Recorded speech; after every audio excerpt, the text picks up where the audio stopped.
The Bill and Melinda Gates Foundation has released its annual letter, and it sets the tone for the Microsoft founder's philanthropic agenda for the upcoming year. Mike Walter had the chance to talk with Bill Gates in New York today. Well, you know, he's a fascinating guy, and we talked about a range of issues. But, of course, he's very committed to his commitment to basically fighting poverty and disease around the world. He talked a lot about that, but he also made a very bold prediction. Listen to what he had to say about eradicating poverty in the world. In 1960, you could see there was a bulge of people in the rich world, and then the rest was poor, and not much in between. Now, since then, the good practices that brought the rich world up, education, infrastructure, seeds, medicine, stability, those have been adopted by lots of places. China, Mexico, Brazil, they're sort of exemplars because they were as poor as any country.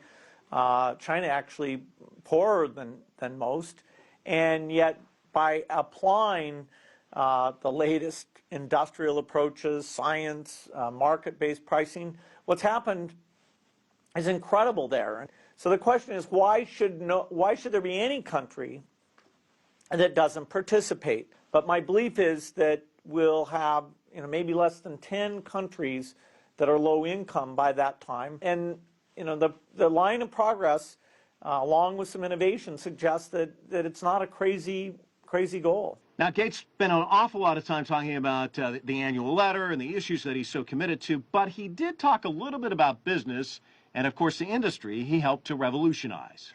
Well, Mike, some certainly very lofty goals when it comes to world poverty, but focusing on the business side, Microsoft earnings report is out this week. Did he have anything specific to say about that?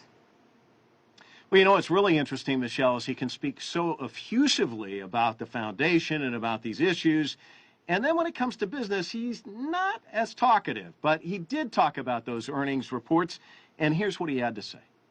Well, for all software companies, innovation is the key. Your earnings sort of, happen much after you've done the innovation. So the engineering work you do today are going to drive the earnings in the 3 to 10 year time frame. So as you can see, Michelle, he's a little bit more circumspect when the topic turns to business these days. Right. Well, there is talk that Steve Ballmer will soon be stepping down as CEO of Microsoft. Did Bill Gates give you any indication as to whom the future heir may be?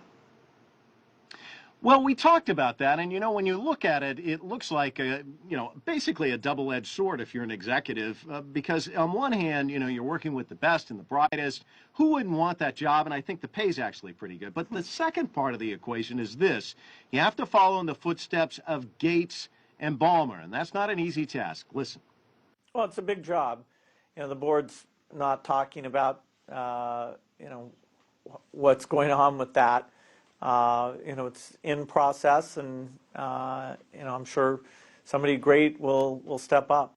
Michelle, when you talk to Gates and you listen to his record of accomplishment, you kind of get the feeling that this is a guy who can do anything. But then again, here he is in New York, and as you well know, since you're up here all the time, there is one thing you cannot do, and that's change the weather. And so Bill Gates was supposed to fly to London tonight, but today Bill Gates is like that everyman. He's in the same boat as the rest of us. He can't get out of town.